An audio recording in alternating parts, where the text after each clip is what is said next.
Let's talk about this incentive token, Ewok. You've been all over this.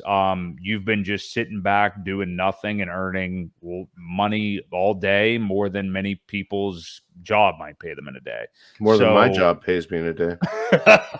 I didn't want to call you out or anything, but yeah. Well, it's true. I'll call it out. Yeah. So tell me what your experience has been so far. There's a lot to cover here. So by the time we're done with this, we may need to push the other stuff to next week. But tell me how your game theory has been, what liquidity you're providing, what you're doing, everything about this incentive token, because there's a lot of people out there that are mainly just focusing on like buying these big 3 tokens right now, or 4 tokens, and totally respect that, totally understand it. So tell me about your experience here with the incentive token. So the first thing I paired that I could pair was Pulse and PulseX.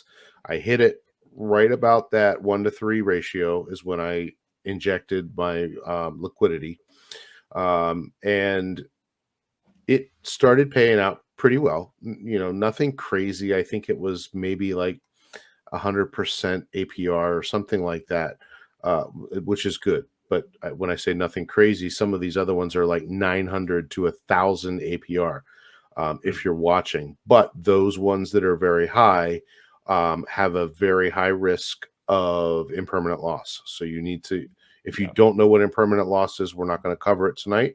But you need to look it up and look into it before you do any of these moves. So once I did that, I saw what the power of the incentive token was. I think it started at like $8 or $9. And it went all the way up to 70 or 80 here just as of a couple of days ago. I think we fell back down into it's $48 right now. But then once the bridge became available, I realized that we really wanted the hexes to stay tied together. So I waited for as long as I could, which wasn't quite long enough, but the ratio I think was 1.09 or something like that when I put both sides of hex in. And the reason I'm not worried about impermanent loss on that one is because as it fluctuates, I'll just end up with more hex on one side or the other. I'm not going to lose value. And if they're tied together close enough, it's not going to matter too much to me which side they're on, because I still like both hexes. But I was earning, I don't even know if I should say, but I mean, I wouldn't, but it's up to you. Yeah. So I was earning enough incentive tokens to what I did was I divided it into 5. I took 20% of what I was earning, and I bought 20% went back into Pulse, 20% went back into PulseX, 20% went into Hex, and 20% went back into eHex. And I kept 20% of the incentive token just to keep them because I saw the value going up. So that was my strategy. I don't know. Again, it's just that's what I did. And it's been working out well. Every couple days that I harvest, I do that, and I make a couple buys. I get more of the tokens. I should have done it earlier today when it was upwards of 79 or 70 whatever dollars before it dropped. It dropped pretty heavily today.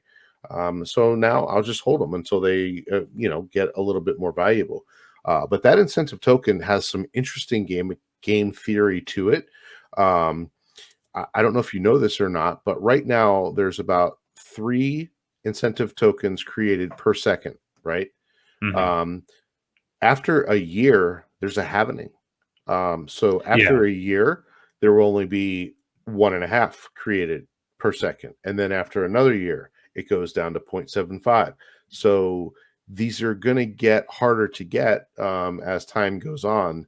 Now, also the APR percentages have come down considerably too. Not so much because they've come down, but more people have entered these pools. So you're getting less of the pie. But still, it's a nice return on some of these pairs that, like I said, really don't matter to me which coin I get more of. Now, I would never take one and pair it with USDC. It's just not my play. I know a lot of people do it. A lot of people that don't care if they end up with dollars and less of the other token. You do get paid a higher APR, which means you can reinvest that incentive into that coin that you're getting less of. So it may even out the play, but I'm just not. It's a little too risky for my liking. So, but yeah, Right. I hear that's that. what I've been doing.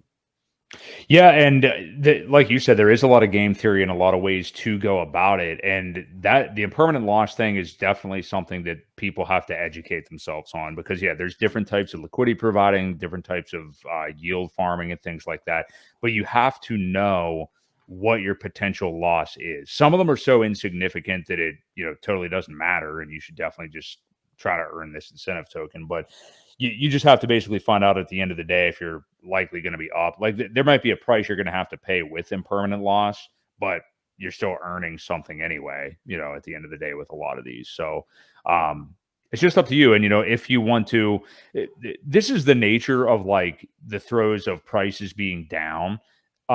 People want to find a way to earn more interest on their money. And, that can be a very powerful thing in crypto because Yep. when prices are depressed like this, and like you said, Ewok, I mean, you're just churning out these incentive tokens and stuff every single day to be able to just then repontificate or put back into the market, right Yeah. where you want to. So Yeah. it's a powerful thing, It is a especially when the powerful prices go thing. up. And it helps the price, because you're not Mhm. dumping it. You're not dumping it for USD. You're swapping it for another token, which does hold the value of that incentive token up. What's killing it is the people that are getting it and then just dumping it for US dollars. We Yeah. could see this token go up if people were just taking it and reinvesting it into some of these other things. But for those of you who are just getting it to dump it, you do what you want with. They're your coins. I don't care. But I am just making a point that if you reinvested them into the other tokens, the price would stay a lot more steady and probably continue to rise. HexPassiveIncome.com. My friend Crypto Coffee has created what I think is probably the best course for a new cryptocurrency investor. Not only that, but these courses usually charge an arm and a leg. Crypto Coffee is only charging $200. I think right now he actually has a discount for $150. I have a link below in the description. If you are new to crypto, do not understand Hex and how it works, click the link below. It's a quick, easy course. He only gives you the basics.